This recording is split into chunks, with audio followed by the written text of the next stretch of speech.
Nous sommes avec le Valérie Corre. Dame Corre, aujourd'hui une manifestation entre guillemets à la place de Martroi à Orléans sur les femmes, sur leurs droits. Est-ce que vous pouvez me dire ce qui a fait le gouvernement socialiste depuis qu'il est au pouvoir par rapport aux droits des femmes? On a voté une loi qui s'appelle pour l'égalité des hommes et des femmes, l'égalité réelle.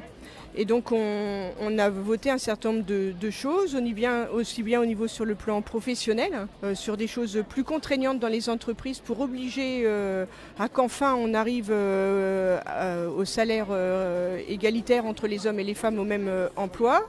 On a voté aussi des choses qui concernent la vie familiale, la vie personnelle, et donc avec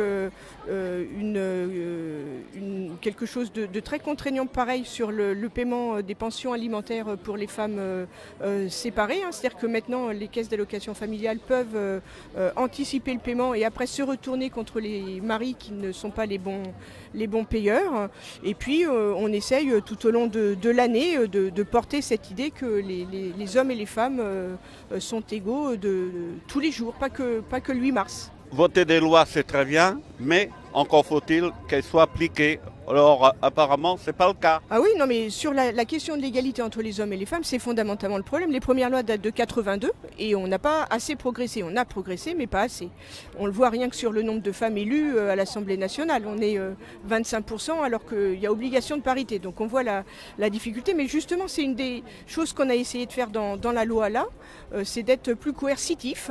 C'est-à-dire que là, les entreprises doivent rendre compte chaque année auprès de la la direction du travail dans tous les départements, de ce qu'ils ont fait concrètement pour améliorer les choses. Donc on essaye d'être plus vigilant au quotidien sur les choses. Et puis après, il y a tout le travail éducatif, ça commence à l'école, sur apprendre qu'il n'y a pas des métiers réservés aux hommes et d'autres réservés aux femmes, qu'il n'y a pas des tâches à la maison réservées aux hommes et des réservées aux femmes. C'est tout le travail sur l'éducation, mais ça mettra du temps parce que c'est pas quelque chose d'acquis, on le voit bien. Donc on a voté des lois, donc on les pousse encore plus loin ce que ça a été prévu avant. Est-ce que pour les faire appliquer, il ne faudrait peut-être pas embaucher des gens pour faire appliquer ces lois? Autrement dit, des inspecteurs de travail en nombre, des gens qui soient capables, avec des ordres précis du gouvernement, de faire appliquer ces lois. Oui, non, mais vous avez raison. La question, c'est comment on est sûr de les appliquer. Alors,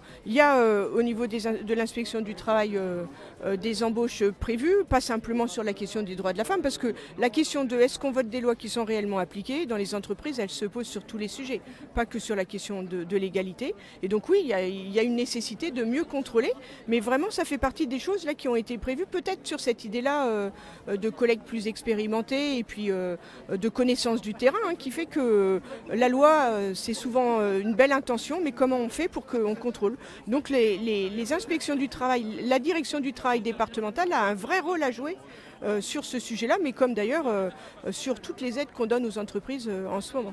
Il y a quelques jours, la loi Macron a été votée. Oui. Par l'article 49.3. Oui. Donc le Parti socialiste, avant qu'on était dans l'opposition, attention, c'est pas de la démocratie, c'est un déni de démocratie, etc. Vous répondez quoi? Que c'est frustrant le 49.3 parce que ça empêche de voter quand on est député, mais que le débat sur la loi, il a eu lieu. On a débattu 100 heures en commission, 200 dans l'hémicycle, il y a plus de 1000 amendements qui ont été adoptés, donc il a été débattu le projet de loi. Là où c'est frustrant pour nous et où on a l'impression d'être un peu court-circuité, c'est qu'on ne peut pas voter effectivement. Mais dans l'hémicycle, chaque article a été voté. Ce qui était important là, c'est que la loi, elle continue son trajet. Donc maintenant, elle va aller au Sénat, être débattue au Sénat. Elle va revenir à l'Assemblée nationale et j'espère qu'en deuxième lecture, on pourra la voter tous. Cela étant dit, cette loi, c'est une bonne loi. C'est une bonne loi, ça moi j'en suis sûre, mais c'est une loi difficile, aussi bien pour les élus que pour les citoyens, parce que c'est une loi qui effectivement, ça lui est souvent reproché, qui aborde beaucoup de sujets. Et donc il est difficile de s'y retrouver et que quand on est un citoyen, de savoir précisément tout ce qu'il y a. Donc ça rend un peu compliqué la lecture, mais je pense que que c'est une loi qui peut permettre de débloquer un certain nombre de situations et de petits points de blocage. Voilà. C'est de la politique à petite échelle, c'est de la microéconomie. Ça n'a pas vocation à révolutionner le pays, mais on n'est pas révolutionnaire, ça se saurait, mais à faire avancer les choses. Voilà. Je vais vous poser une question un peu provocatrice. J'emploie bien le mot provocation. Est-ce que en France, actuellement, au gouvernement, on a un gouvernement véritablement de gauche? Oui, bien sûr qu'on a un gouvernement de gauche. L'objectif incessant du gouvernement, c'est de lutter contre les inégalités. Et lutter contre les inégalités, c'est être de gauche. Lutter pour l'égalité, on en parlait sur les femmes et les hommes, c'est être de gauche. Faire de la jeunesse et l'éducation une priorité, c'est être de gauche. Là où je sais bien quelle est la question, c'est sur la politique économique, mais permettre aux entreprises d'avoir les moyens de recruter, puisque c'est là que se créent les emplois, c'est aussi être de gauche. Il faut lutter contre le chômage aujourd'hui et c'est dans les entreprises qu'on trouvera de l'emploi. Justement, vous me tendez la perche. Le chômage est un fléau en France et ailleurs en Europe. J'ai l'impression que le gouvernement au niveau européen n'agit pas assez. On ne prend pas les bons leviers pour faire changer la politique européenne. Et la question, double question, bientôt il va y avoir des élections départementales. Tout le monde dit, sondage après sondage, que l'extrême droite pourrait être majoritaire. Justement, on est le jour des femmes. Les femmes qui sont beaucoup plus sensibles que peut-être que les hommes, elles n'ont pas un rôle à jouer ce jour-là? Il y a beaucoup de questions dans votre question. Sur les élections départementales, le Front National, il va faire beaucoup parce que les électeurs ne se mobilisent pas. Ceux qui se mobilisent sont ceux qui ont envie d'exprimer un vote Front National. Il faut expliquer à tous les républicains, de droite comme de gauche, qu'il faut aller voter parce que mécaniquement, ça fera reculer le poids du Front National. Donc il faut se mobiliser. Après, les femmes ont une responsabilité, oui, parce qu'on est la moitié de la population et qu'on doit s'investir et faire entendre raison à nos concitoyens. Elles doivent avoir un sursaut de leur part.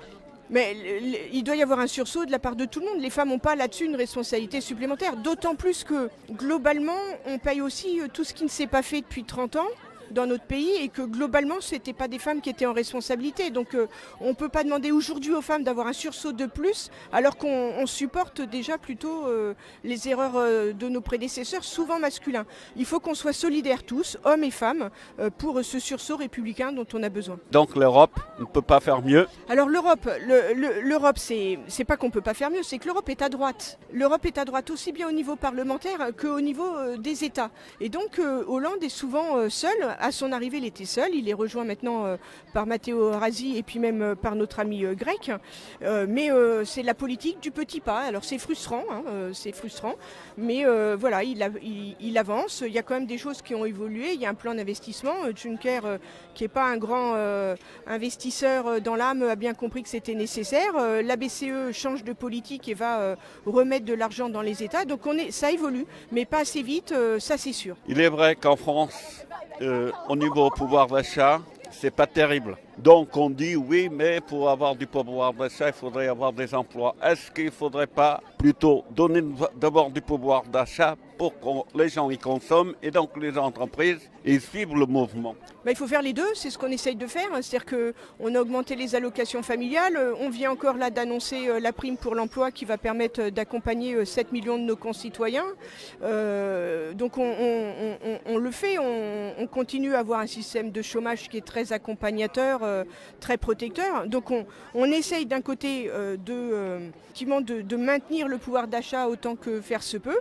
Et puis en parallèle de ça, parce que l'État n'a pas non plus vocation ni l'argent pour être uniquement le seul contributeur, il faut retrouver l'emploi et les marges de manœuvre. Et puis en plus, c'est plus satisfaisant pour nous tous. On préfère tous travailler que de recevoir une allocation de l'État, quand bien même... Est-ce qu'il ne faudrait pas, par exemple, au lieu de faire 39 heures, 40 heures, je ne sais pas, je dis peut-être une bêtise, plutôt faire 40 heures par semaine, peut-être faire que 32, et donner du travail à tout le monde, éviter de payer du chômage et dépenser de l'argent inutilement. Oui, vous avez raison, la question du partage du temps de travail est plus assez posée aujourd'hui. Ça a été longtemps d'ailleurs quelque chose porté par la gauche.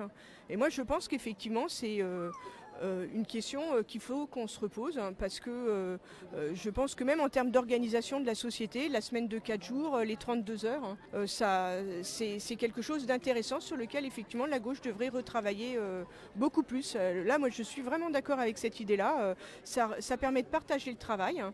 C'est-à-dire qu'il n'y aura plus le plein emploi comme il y avait avant, les emplois industriels ont disparu, et même si on en relance dans d'autres secteurs, on n'aura plus la même production. Donc il faut qu'on réfléchisse à une autre organisation de la société, et où bien sûr que de travailler. Aujourd'hui, émancipateur, il n'y a plus la même difficulté, la même pénibilité. Mais pour autant, il y a le travail qui lui permet de s'épanouir, mais il y a le reste de la vie.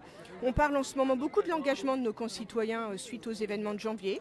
Voilà, est-ce qu'on ne devrait pas réfléchir à, en parallèle de 32 heures de travail, on doit 3, 4, 5 heures, une journée peut-être à l'engagement pour nos concitoyens. Il faut réfléchir à un autre modèle de société. Et aujourd'hui, on est un peu à on va dire à ce carrefour-là, où voilà, il y a la société d'hier et puis il y a la société de demain. Il faut qu'on arrive à la définir. Dernière question pour terminer. Donc, comme vous êtes député, vous côtoyez vos collègues dits frondeurs. Vous pensez quoi? Je pense que chacun a le droit d'avoir des opinions, mais je pense aussi qu'on doit tous être loyaux à la décision majoritaire. Voilà. Et donc je pense que des fois, il ferait mieux de continuer à débattre avec nous plutôt que d'aller débattre dans la presse.